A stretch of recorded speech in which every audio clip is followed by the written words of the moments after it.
Hello guys, sa nakakaranas po ng ganito,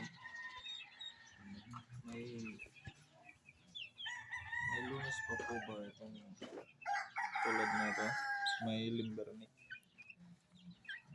Pakicomment na po guys kung paano ito malulunasan o meron pong paraan para malunasan to. Kawawa kasi ito hindi na kumakain. Lagi na lang sa ganito. Ngayon lang ako nakadanas ng ganitong manok guys na may sakit na ganito. Paano po ba ito mawawala o malulunasan? Sayang to.